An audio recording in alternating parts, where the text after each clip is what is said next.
ಆತ್ಮೀಯ H16 news ಅರ್ಥಾತ್ ಹೇ ಸೀತಾರಾಮ್ ನ್ಯೂಸದ ವೀಕ್ಷಕರೇ, ನಾನು ನಿಮ್ಮವ ಎಂ ಆಯುಧ ಮಲ್ಲಪ್ಪ ಜೊತೆವರು. ತಾವು ಈಗ ಸುದ್ದಿಗಳ ಲೋಕಕ್ಕೆ ಎಂಟ್ರಿ ಹೊಡಿತಾ ಇದ್ದೀರಿ.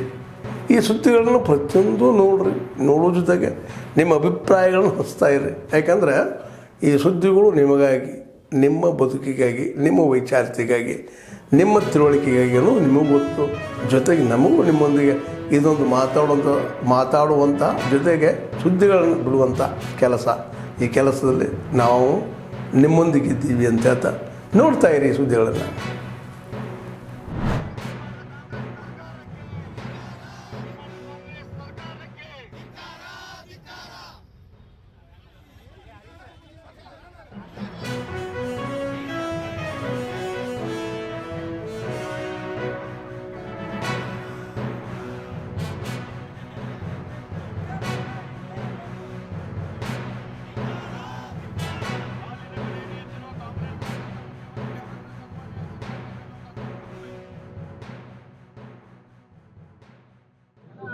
ರಾಜ್ಯ ಸರ್ಕಾರದ ವಿರುದ್ಧ ಇವತ್ತು ಪ್ರತಿಭಟನೆಯನ್ನ, ಸಾಂಕೇತಿಕವಾಗಿರ್ತಕ್ಕಂಥ ಪ್ರತಿಭಟನೆಯನ್ನ ಮಾಡಿದ್ದಾರೆ.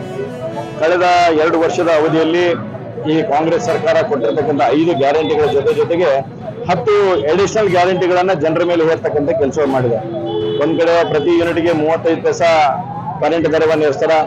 ಕಳೆದ 18 ತಿಂಗಳ ಅವಧಿಯಲ್ಲಿ 9 ರೂಪಾಯಿ ಹಾಲಿನ ದರವನ್ನು ಪ್ರತಿ ಲೀಟರ್ಗೆ ಏರಿಸುವಂತ ಕೆಲಸವನ್ನು ಮಾಡ್ತಾರ.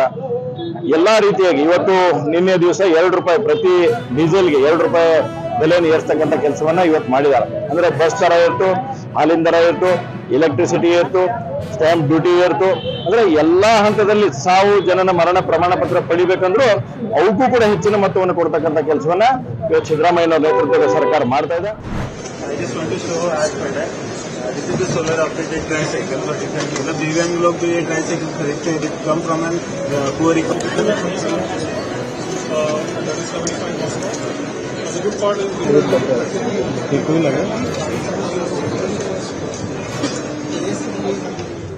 into the world of innovation will make our presence felt at the global stage on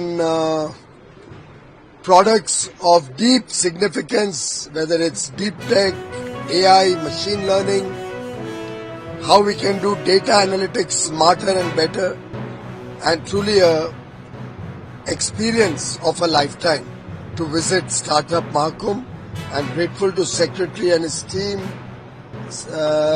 I'm grateful to the organizers of this Mahakumbh, and it's a lot of patience, lot of effort, lot of sacrifice to make such a wonderful plan.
ಮಾಡಿದ್ರೆ ಸುಮಾರು 3,500 ಬೋಧಕ ಹುದ್ದೆಗಳು ವಿಶ್ವವಿದ್ಯಾಲಯಗಳಲ್ಲಿ ತುಂಬಬೇಕಾದಂತಹ ಜವಾಬ್ದಾರಿ ಇವತ್ತು ಸರ್ಕಾರದ ಮೇಲಿದೆ.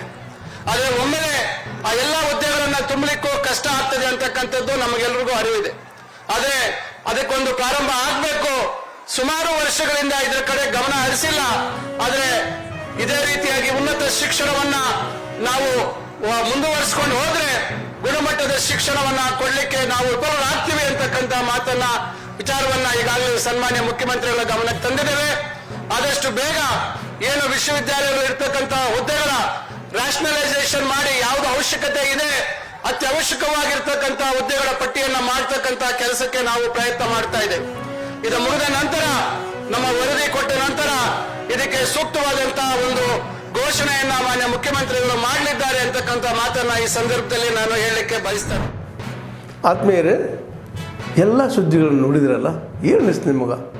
ಇದರಲ್ಲೇ ನಿಮ್ಗೆ ಲೈಕ್ ಆಗಿರ್ಬೋದು, ಡಿಸ್ಲೈಕು ಆಗಿರ್ಬೋದು, ಕಾಮೆಂಟ್ ಬೇಡಪ್ಪ ಅಂತೂ ಅನಿಸಿರ್ಬೋದು, ಕಾಮೆಂಟ್ ಮಾಡಬೇಕಪ್ಪ ಅನಿಸಿರ್ಬೋದು, ಶೇರ್ ಮಾಡಬಾರ್ದಪ್ಪ ಅನಿಸಿರ್ಬೋದು, ಅದು ಮಾಡಬೇಕು ಅನಿಸಿರ್ಬೋದು. ಏನಾದರೂ ಆಗಲಿ ಶೇರ್ ಮಾಡ್ತಾಯಿರಿ, ಈ ನ್ಯೂಸ್ಗಳನ್ನ ಹಂಚ್ತಾ ಇರಿ, ಜೊತೆಗೆ ಇದಕ್ಕೆ ಸಬ್ಸ್ಕ್ರೈಬ್ ಆಗ್ತಾಯಿರಿ ಅಂತ ಹೇಳ್ತಾ H16 ನ್ಯೂಸ್ ಅರ್ಥಾತ್ ಹೇ ಸೀತಾರಾಮ್, ಇದು ಸತ್ಯದ ಕೈಗೆ ನಡಿ. ವಂದನೆಗಳು.